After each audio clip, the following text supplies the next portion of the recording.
without any detours. You already begin to feel the weight of a story Rome tried to bury. No trumpets, no glory, no statues. Only the echo of a defeat so deep that the empire itself preferred to pretend it never happened. Here, you walk with me behind the scenes of a battle erased from the official records, yet preserved by the soil, the trees, and the heavy silence of the forest that swallowed 3 entire legions. A story born from Roman pride, grown in the darkness of Germania, and reborn centuries later as an eternal reminder that no power is absolute.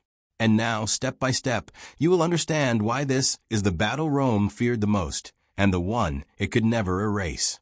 Before we dive deeper into this Roman story that marked the past, make sure you're subscribed to the channel and have left your like. It helps YouTube recommend our content and keeps you steady on this epic journey with me. Walking with me through the thick fog of that ancient world, you begin to realize that history is not made only of brilliant emperors and victories carved in marble. Sometimes, it is shaped by faces Rome preferred not to record anywhere. When you look at this first topic, the enemy Rome underestimated, you notice that everything begins long before the blood is spilled. It starts with the silent arrogance of the legions. Imagine yourself there, watching the Roman general receive reports about peoples considered simple tribes. They spoke in a cold tone, as if describing wild animals that could be tamed with discipline and iron. And you can feel in the air that exaggerated confidence, almost like a provocation to fate itself. Rome believed its organization was enough to crush any resistance, just as it had done throughout the Mediterranean. But you also notice something on the other side of the frontier. Men who did not wear standardized armor, who did not march in perfect lines, but who knew every curve of the ground, every shadow in the forest, every wind crossing the valleys. And while Rome slept certain of its own superiority, those tribal leaders watched, calculated, waited, and prepared something no one imagined. When you step closer, it becomes impossible to ignore the contrast. Rome saw enemies, but you see natural strategists, warriors shaped by the land and by survival, leaders who held no Roman titles, yet possessed something that made all the difference: intimacy with the terrain and an ancient hatred for the empire's broken promises. They didn't want glory, they wanted freedom. And that is what begins to tip the balance as you move forward in this story. As you follow this beginning, you can already feel how underestimation was the first crack in Rome's wall. And that crack, silent at first, is exactly what will connect directly to the next topic. Because when the enemy knows the land better than you, the entire territory becomes a weapon pointed straight at your chest. Without wasting any time on introductions, you already find yourself stepping into the territory where nothing favored the Romans. And this is where everything starts to gain a much heavier weight. Because the moment you set foot on that damp ground, covered with hidden roots and a fog that feels almost alive, you instantly realize that Rome was completely blind. And the cruel truth is that if you had been marching with those legions, you would have felt in your own skin that this place did not want foreigners, much less an entire army. As you move forward, you notice how the terrain shifts in almost malicious ways, sometimes opening clearings that are suspiciously silent, sometimes closing into narrow paths that barely let a single man pass. The Germanic forest was an enemy in its own right. Ancient trees rose like columns of a wild temple, but unlike Roman temples, this one did not accept intruders. Sunlight barely touched the ground. The air was heavy. The humidity clung to the skin, and every step you took cracked leaves that would expose any hidden troop. Rome, accustomed to fighting in open fields where its formations shone like perfect machines, stepped here as a disoriented giant. And you noticed the mistake instantly. There was no room to form the famous shield wall, no room to run, no room even to think. It was as if the forest drained the strength from the legions, compressing everything until they became nothing more than isolated men trying to stay together in the chaos. But the most disturbing element is the silence. A silence that makes your heart race, because you know someone is listening to every step you take. No matter how discreet you try to be, the ground betrays you. Meanwhile, the enemies have no need to betray themselves. They move invisibly between colossal trunks, breathe with the forest, appear and vanish like shadows. And you begin to understand that this wasn't just a battle, it was a judgment. The land had chosen a side. Every detail of the environment worked against any Roman hope. Deep mud trapping sandals and shields, ravines hidden beneath leaves, branches breaking at the worst possible moment, shadows shifting whenever you tried to focus. Imagine carrying heavy equipment, rigid armor, and shields that, in this environment, hindered more than they protected. You feel the weight double, your breath shorten, your vision narrow. And that's when you realize the enemy didn't even need to attack yet. The terrain itself was wearing down the empire inch by inch. When you see the legions walking in narrow single-file lines, endless serpentine formations within the forest, you know exactly what is about to happen. They advance relying on the same tactical manual that worked across all of Europe. But here, that manual becomes nothing more than useless paper. There is no formation, no field of vision, no control. There is only the forest, and the forest belonged to others. And when you finally look around, you understand that Rome wasn't just at a disadvantage. It was trapped, swallowed by a territory the enemies knew as an extension of their own skin. It was like walking straight into a trap no one could see, except those who had set it from the very first Roman step. Now you understand perfectly why this environment is the direct bridge to the next topic. Because once the Romans pushed deeper into this treacherous land, the ambush wasn't just possible, it became inevitable. And that is exactly where the tone of the story changes, and the forest finally shows its claws. Without warning, without a prelude, you step with me into the moment when the forest finally shuts the door behind the Romans. And that's where the third topic begins, the ambush that shattered the pride of the legions. Here, you feel the atmosphere shift in a brutal way. Until now, everything was tense silence, but suddenly the silence becomes a predator. And you know something terrible is about to happen, even before you hear the first scream. The legions marched exhausted, soaked in mud, trying to maintain some order inside that natural corridor suffocated by trees. And as you watch, you notice the fatal flaw. Soldiers spaced too far apart, lines stretched like ropes on the verge of snapping. There is no communication, no lateral vision, no way to regroup quickly. It's the kind of vulnerability Rome would never admit, yet there it was, exposed, fragile, ready to implode. It is in this exact instant, when everything seems merely uncomfortable, that you hear the sound that changes everything, the snap of an arrow cutting through the air. You don't know where it came from. No one knows. The forest throws back echoes that confuse even the most seasoned veterans. But soon the first legionary falls, and that alone is enough to make panic spread like fire in dry straw. Before anyone can react, a rain of projectiles starts falling on helmets, shields, and bodies. And you notice something even more terrifying. The trees make the arrows ricochet unpredictably, turning the assault into an even deadlier chaos. The Romans raise their shields, but they cannot organize, because they cannot see the enemy. When you try to look around, you finally see them for the first time. Germanic warriors emerging between the trunks, as if they were sprouting from the earth itself. They do not advance in lines. They do not shout commands. They do not waste time with discipline. They attack in small groups, disappear, reappear behind another tree, strike the rear, then hit the front. It is a ferocious swarm that Rome had never trained to face. And as you watch the Roman formation try to resist, you see the emotional shock on the soldiers' faces. That pride of an invincible legion begins to crumble. They had faced Carthaginians, Greeks, Gauls, but they had never faced the shadow, never faced an enemy that gave no face to fear. With every step, the forest seemed to spit out more enemy warriors, and you can feel the suffocating sensation of being surrounded, even without clearly seeing anyone.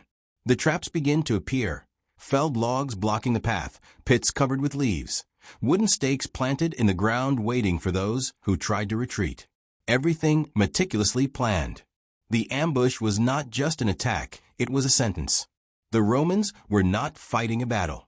They were being hunted and destroyed like prey. Beside a centurion, you see the desperate struggle to reorganize the troops. He shouts commands, but the noise of metal clashing, the screams, and even the wind in the treetops swallow everything. Each unit fights alone. Each soldier tries to defend his space, not knowing whether to protect the front, the rear, or the flank. The formation breaks. Morale breaks with it. The ground becomes mud mixed with blood. Heavy swords that once shone under the sun now seem too slow against light spears, quick throws, short and lethal strikes. And as you watch the moment when Rome finally understands it underestimated these people far too much, the narrative grows denser, more inevitable, as if destiny itself had planned this defeat long before it happened. And here, you finally grasp the depth of this moment. The ambush wasn't just a tactical victory, it was a total humiliation. The kind of mark that no centuries of imperial propaganda can erase. And this is exactly the point that connects to the next topic. Because when a defeat is this shameful, this absolute, this devastating, Rome doesn't just lose the battle. Rome tries to erase the entire story. Without catching your breath between one scene and the next, you move with me into the darkest point of the story. The moment when Rome realizes it cannot live with the truth. And this is where the fourth topic is born, the massacre the Senate tried to hide. When you step into this part of the narrative, you instantly feel that the shadows are no longer only in the forest, they are in the very heart of the empire. You see the battlefield consumed by chaos. The legions that once marched like perfect machines are now shattered into pieces scattered through the woods.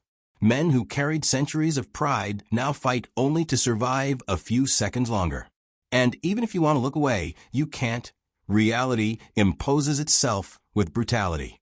This wasn't just a defeat, it was the complete dismantling of Roman military identity.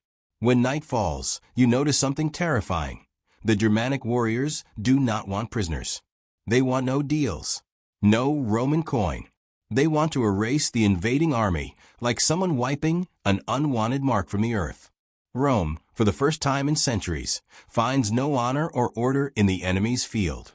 It finds only judgment. A thin rain begins to fall, as if the sky itself were washing away a scene Rome would never admit it lived through. And as you watch the massacre intensify, you begin to understand the psychological impact it would have once the news reached Rome. It wasn't just the number of dead, it was who had died. Experienced officers, respected generals, elite units. The kind of loss that crushes morale, shakes the Senate, and threatens internal stability. In that moment, you grasp the first great motivation behind the cover-up. Admitting this defeat meant admitting that Rome was not invincible. Your mind travels further. You imagine the first messages arriving in Rome. Fragmented, confused, desperate. No formal report. No organized military account. Only testimonies from traumatized survivors, some delirious, others so wounded they could barely speak. And the Senate, upon receiving this collapse of information, panics, because this was not an ordinary battle. It was a strategic, political, and moral catastrophe. You enter the Senate Hall with me. The cold marble echoes with the hurried sandals of messengers. Senators exchange silent glances, unable to comprehend the full magnitude of what happened. Their expressions are a mix of disbelief and fear. They cannot accept that 3 entire legions were destroyed by barbarian tribes. It didn't fit the Roman mindset. It didn't make sense within the imperial narrative of absolute superiority. Then you witness the decision being born right there, before your eyes. Erase the shame. Do not record details. Do not glorify the dead. Do not allow grand honors. Do not transform that defeat into history. The general's name is condemned to oblivion. Reports are altered, minimized, or destroyed. The empire chooses to heal the wound with silence, because the truth, if spoken aloud, could crack the very structure of Roman power. You feel the tension in the air. Rome, so vast and powerful, chose to lie to itself, chose to bury the fact that it had been defeated in a humiliating, almost ritualistic way. And that choice shaped all the historical memory of that battle. Because when the greatest empire in the world decides to erase an event, it doesn't disappear, it becomes a ghost. A ghost haunting documents, ruins, fragmented accounts. one that would only surface centuries later. At this point, you understand how strong the narrative connection is. If Rome tried to hide this defeat, then the next topic exists precisely because the truth did not stay buried forever. It took generations, excavations, research, and discoveries for what happened in that forest to finally come to light. And that is exactly where you are headed now.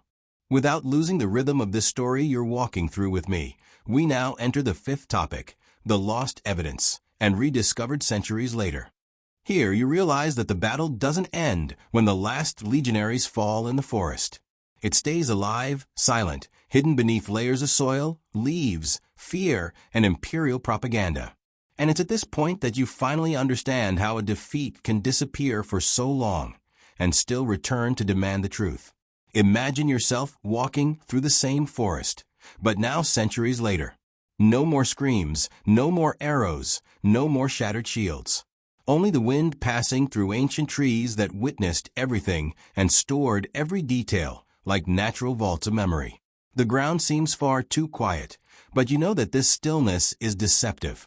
It is exactly here, beneath your footsteps, that the secrets Rome tried to bury were hidden. You kneel and observe how nature rebuilt what had been destroyed. Fallen trunks covered iron fragments, moisture-rusted blades, and erased inscriptions. Animals disturbed the soil. Roots swallowed objects. Everything seemed designed to permanently hide the traces of the legions. And yet, the centuries were not enough to bury everything. Because history always finds a way to breathe.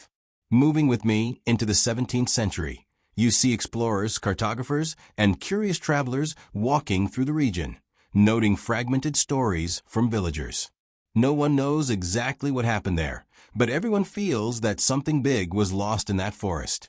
Then comes the 19th century, and with it, modern archaeology. This is where you begin to feel the pulse of truth beating again. You see the first archaeologists digging into the ground and finding small objects, spear tips, fragments of shields, nails from Roman sandals. Nothing impressive at first glance, yet enough to spark doubt. Each discovery seemed to whisper, Rome was here, but did not leave. And the more you observe, the more you feel that those objects breathe a tragedy frozen in time. The most striking moment, however, comes when human remains are found scattered, indicating that the bodies were never collected or buried with honor. For Rome, honoring the dead of that battle would mean officially admitting shame. And so the bones remained there, vulnerable to the forest, for centuries. But now, during the excavation, they return as silent witnesses, pointing invisible fingers at the past the empire tried to erase.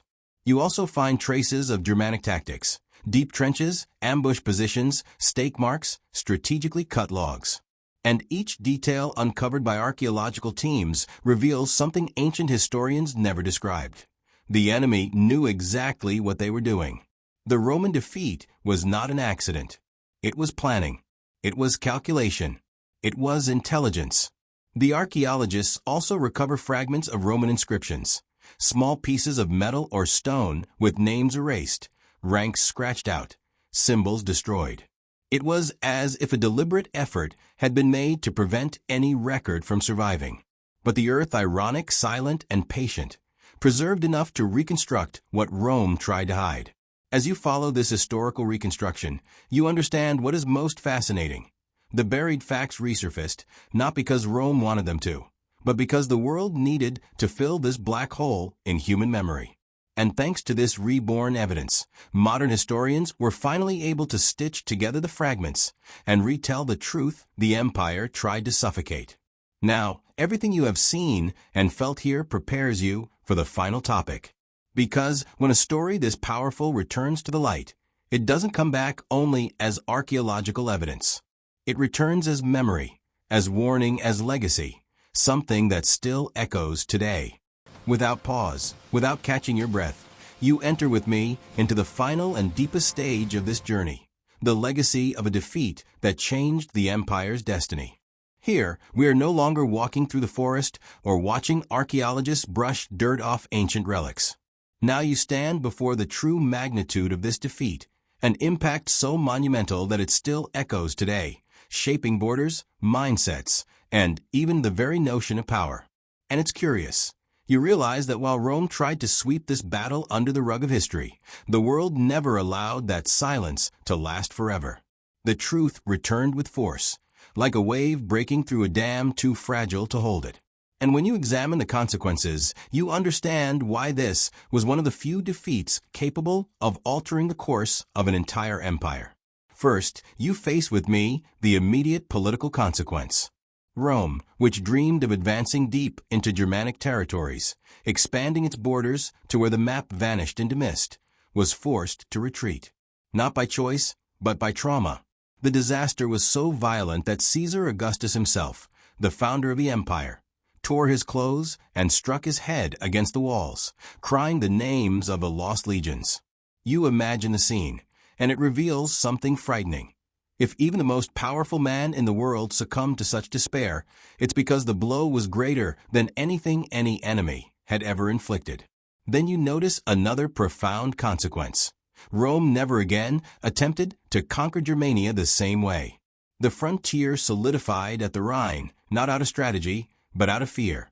The empire, which once advanced like an unstoppable machine, began to respect, almost revere, that natural boundary. It was as if that dark forest where the legionaries fell had become a forbidden altar, an open wound Rome preferred never to touch again. As you continue observing, it becomes even clearer that the impact was not only military. It was psychological, cultural, identity-shaping. Rome, which saw itself as the absolute embodiment of civilization, realized there existed a world beyond its reach, a world it could not tame, absorb, or impose laws upon. And that realization changed everything. The imperial arrogance cracked right at its core. And when you look at the empire's policies in the decades that followed, you notice Rome became more defensive, more cautious, more aware of its own limits. A defeat may not destroy an empire, but it can transform it forever. 1,000 years later, when Renaissance scholars rediscovered ancient texts and archaeologists uncovered the remains of the legions, you see another consequence emerge. The battle becomes a symbol of resistance for some, a symbol of weakness for others, a symbol of identity for Germanic peoples who would later form kingdoms, nations, and cultures that shaped Europe.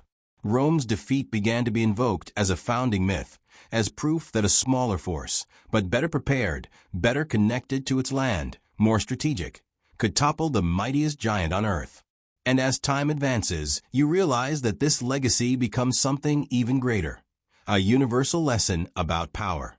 It doesn't matter how gigantic an empire is, how invincible it believes itself to be, how proudly it marches under golden standards. There is always a land it does not understand, an enemy it does not foresee, a strategy it cannot predict. And when you look at human history through this lens, you see that almost every empire, at some point, faces its own Germanic forest. Finally, as you breathe inside this last topic, you feel the thread that ties everything together. Rome underestimated its enemies, ignored the terrain, fell into a devastating ambush, tried to hide the truth, watched history resurface centuries later, and in the end, was forced to live with a legacy it could never erase. This is the kind of event that does not fit in books alone. It lives in collective memory, in the map of Europe, in military strategy, and in our understanding of power and limitation. And now, walking through this entire narrative yourself, you understand that the battle Rome tried to erase ended up becoming one of the most important in human history, precisely because it survived silence, propaganda, and time. Before we move on to the secrets Rome tried to bury in the darkness of history, do this now. Make sure you're subscribed to the channel, activate the notification bell, leave your like, and share this video. These 4 steps tell YouTube that you want to keep receiving every revelation of this forbidden battle, the one the empire tried to erase completely. Your click keeps alive a chapter that was reborn centuries later, and ensures you won't miss any detail of what's coming next. Shall we continue?